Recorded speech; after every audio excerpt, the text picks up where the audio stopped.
Welcome to the Macro Mob. I'm Sean. I'm joined by my co-host Damien. And if you didn't know, now you know, we do not provide financial, social, legal, or life advice. Tonight, we wanted to talk to you all about some of the things that are going on globally that you probably aren't hearing about in the news, specifically when it comes to food, which could possibly lead to famine and having to do with fertilizer. So this first article that we have up here, you can find this on Business World Online. All the links will be shared for you all. There's a couple interesting things that are going on here. For those who are U.S. based, fertilizer bills are expected to jump 12% this year after already rising 17% in the year prior, 2021. And because of this, some of the growers are contemplating switching crops that require fewer nutrients. Others, because of this, they're going to have to cultivate and grow on less land, which is also going to hurt the yields, which is an issue. Actually, in Peru, they've declared a state of emergency in the agricultural sector over fears of food insecurity. So you're starting to see things pop up globally. The sanctions that they've placed because of the invasion in Ukraine, this has also disrupted the sales of fertilizer and crops from Russia. Those supplies are not necessarily important for nations, places like the United States or Canada, but there are a lot of countries who rely on this. This is where they get the majority of their food. If you look here's another article that's touching on how this war, how this conflict could plunge the world into food shortages. Ukraine 30% of the world's traded wheat and 12% of the world's calories. The last time that we had something like this going on, we got the Arab Spring in 2012. Now, because of this war, countries are hoarding what grain that they have. So people aren't exporting, and this could be a serious issue for those countries that are less developed. Last time this happened, 2012 and 2008, wheat prices jumped 60%. And this is already past the prices that we have now have already passed the times that we had in 2008 and 2012. So this could be a serious issue. The interesting thing about this is if you look at the North African countries, which are Algeria, Egypt, Libya, Morocco, Sudan, Tunisia, and Western Sahara. If you look at how dependent they are on wheat imports, Egypt is the number one wheat importer in the entire world. Algeria is number 5. Sudan is number 26. Morocco's 14th. Tunisia is 32nd. And Libya is 38. Egypt is the number one wheat importer in the world. That means this conflict right now, they're going to be scrambling for food to feed their people. Same with Algeria.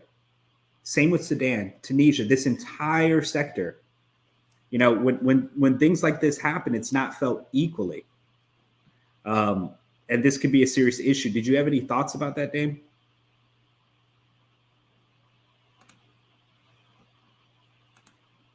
You're on mute.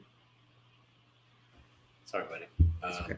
One thing I wanted to say was just a little bit more about the fertilizer and why something that people may be missing. One of the things people don't necessarily understand about natural gas and the mining or drilling or whatever it's called for natural gas is that the byproducts of natural gas are nitrogen, ammonia, often phosphate, and other items that are used in fertilizers.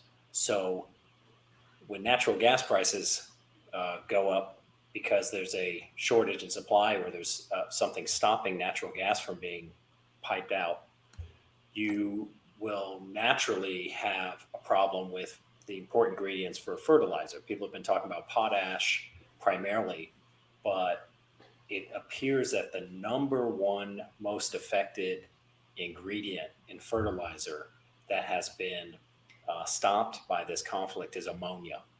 Um, and it looks like, that ships out of Odessa in Ukraine on the Black Sea. And, that has been that the war has closed the ports. It's closed the ammonia pipeline as well as the oil pipelines.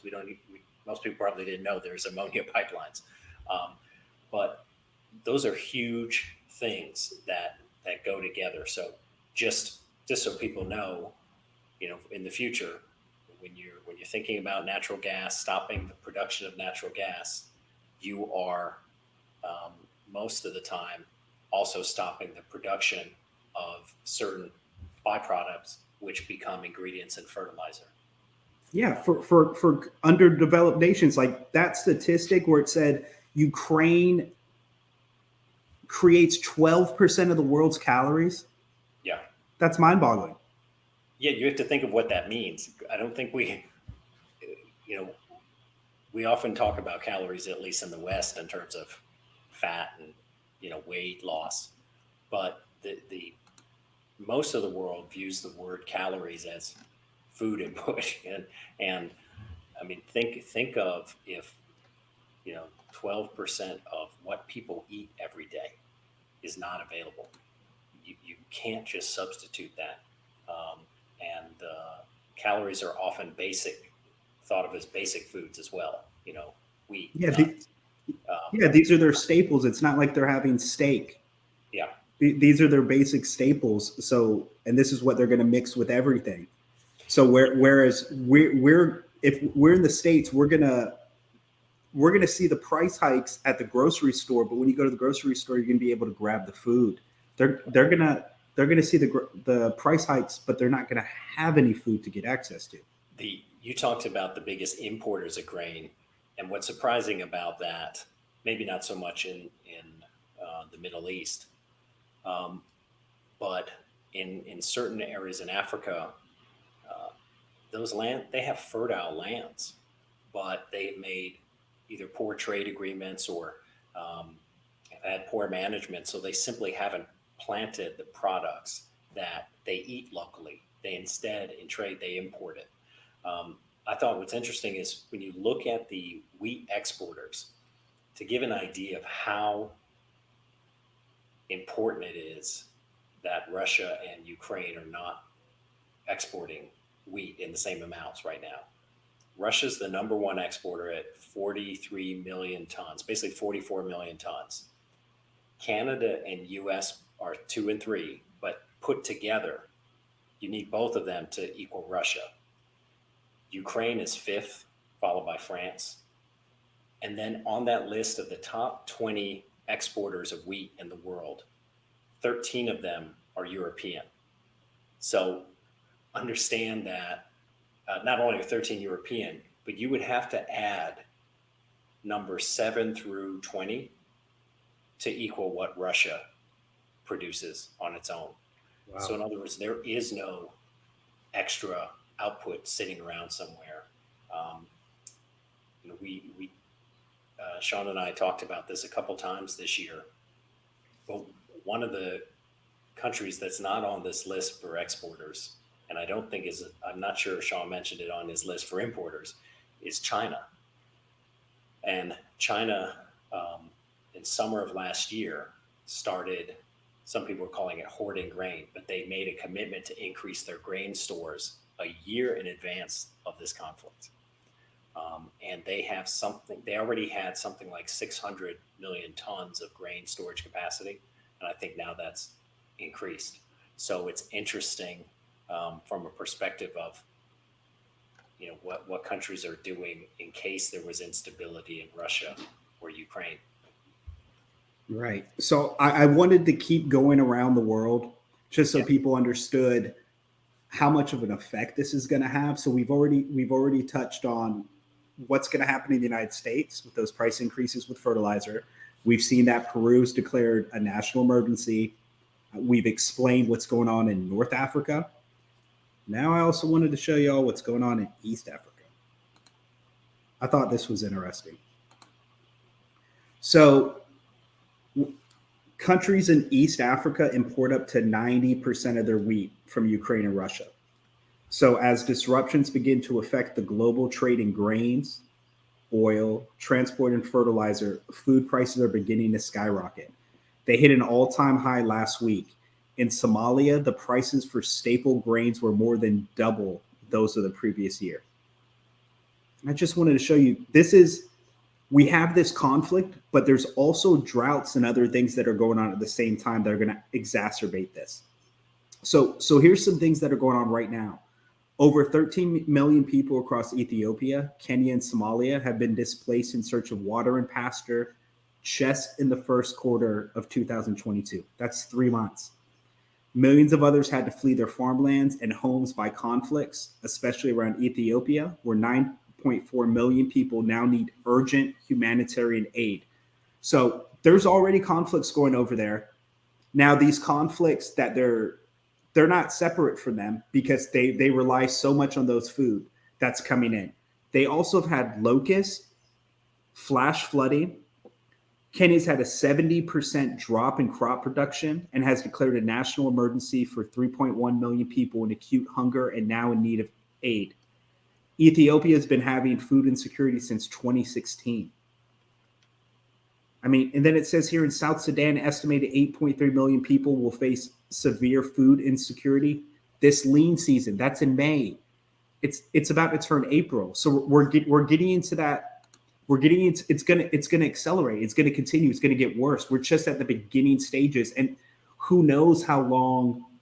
I mean, I haven't heard anything about them brokering a peace deal.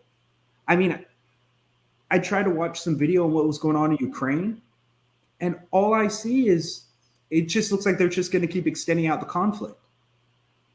I think the scary thing too is we're right on the edge of the planting season. Basically, we're in it. It's April, May is the usual next planting season for wheat. So not only have some things not been harvested or some things have been frozen, what we're getting in terms of exports are things that were in storage. They're not taking them out of the fields and processing them. And so nothing's going to go into the ground, most likely. Our President Biden has been in Europe this week. I'm not sure if he's back or not, but he did a gas deal for the U.S. for U.S. companies. What was that? Natural gas, right? Natural gas, yeah. And I don't want to go off into a tangent on that, but what's been lost in all this conversation, and it's typical, I think, of our media, is we are talking about this event as if it's creating inconveniences in Europe and the US. Well, that may be so, but it's creating instability in the Middle East and in Africa, and instability in the form of hunger and starvation. One thing I saw earlier, I think I told you about this, Sean, was Egypt has gone to the IMF. Egypt is thinking of devaluing their currency. I saw an article. The IMF put out a press release basically saying that Egypt has requested their help, and the IMF has agreed to help them because of these financial needs, basically, is what they were saying. So, which means they're so desperate that they're going back into a habit that was common in the 80s and the 90s, was for developing nations to borrow tons of money from either the World Bank, or World Bank would give loans and grants, or to go to the IMF for financial funding, which destroyed countries' economies because you're tied to economic targets and reforms that you may not be able to meet. So think of the desperate, Egypt is not a country without resources. It's not a country without educated, capable people. And to go to the IMF suggests that they realize there is a massive potential food crisis and instability waiting for them in a political situation that's not always stable. Yeah, that's very interesting because usually when you have to broker a deal with IMF, right? That might not be necessarily your people's best interest in the long run. Is kind of how No, it goes. and it's also interesting to me. We've been talking in the past, couple months now about NATO, in some ways a very outdated institution that um, whose purpose really came to an end with the fall of the Soviet Union, but we've kept around and kept alliances in it.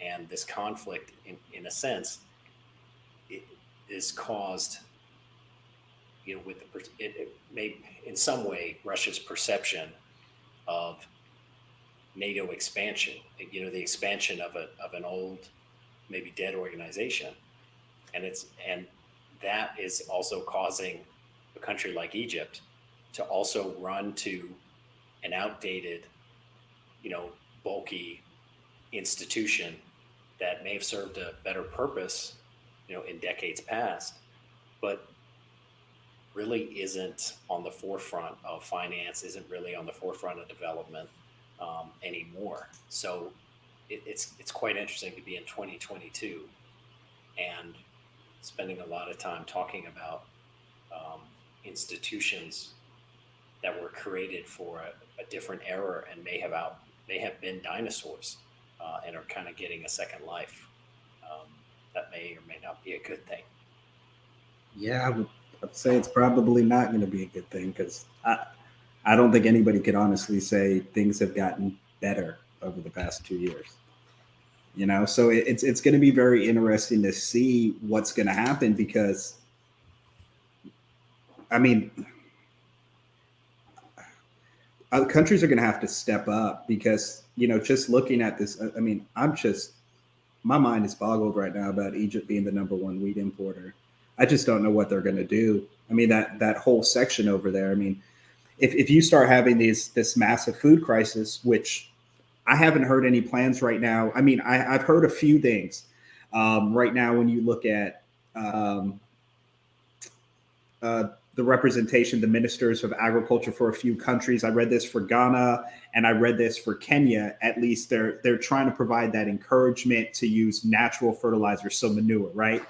Which you're not going to get as much of a yield, but that's going to be a lot more affordable for them. Maybe they can get it for free from somebody they can work together, but that's still not going to yield enough, especially in the season that we're at now. That's impossible. And I also saw in Brazil right now, they're trying to pass an emergency act to access indigenous lands so that they can start mining for fertilizer. Right. Well, we're also forgetting something. Putting this in a context, and it's interesting, how our media behaves. Our food supply was already disrupted because of COVID. Things sat on ships. Things weren't produced. Food wasn't grown. It wasn't packaged. It wasn't frozen. It wasn't planted. So, we're looking at some of these numbers with forgetting grain is something that's a little more stable. Okay? Like white rice is something that I think can stay on a shelf or stay in a box for a long, long time. Other things can't. Brown rice can't, I think. So we are probably getting to the end or close to getting to the end of stores of grain because it wasn't in the pipeline. So it's the same with the situation with gas. Gas wasn't being pumped during a lot of the lockdowns because people weren't driving, so the demand was down. You don't just, when you turn those pumps back on after demand pops up, it takes time for it to get back in the system, right? And so now that's one thing when you're pumping something out of the ground, when you have to wait for something to grow and not be blown up and to be harvested and shipped. And the right weather conditions. Yeah, and make it out of the Black Sea, right? Yeah. and be safe. Uh, and that's a whole different thing. Um, there's also, and I think later on, I know we're going to talk more about food insecurity in the future, um, but there's been, like you talked about, there's been droughts, there's been famine. I believe it's the World Bank report, and I don't want to misquote it. Let me just quickly look here. There are targets that the World Bank group sets every certain amount of years, and I think the World Bank is on a 2030 plan, and they create these plans to cut poverty in half, or whatever it may be. But one of the biggest things they had been trying to do by 2030 was to reduce global food insecurity. And recently, a report came out saying that they are behind, like significantly behind where they're supposed to be now, even in their kind of moderate targets. And they're behind because of conflict, climate change, pests, production. There was a lot of effort put into helping women across the world become better producers of food. That hasn't been successful for whatever reason.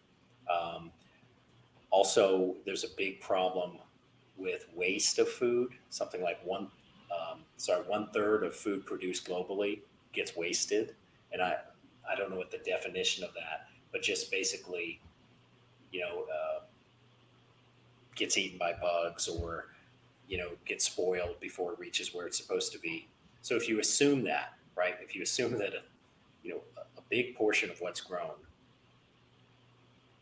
isn't even going to make it to the consumer because of just natural reasons, spoliation, um, rats, whatever it is. I mean, it can really seem scary. So I know I'd like to talk more about that, and I think it would be interesting to also talk more about the nutritional value of um, what we're losing, because for Americans, we may be losing something that substitute for something else, but it's hard to imagine people going hungry because of the amount of options.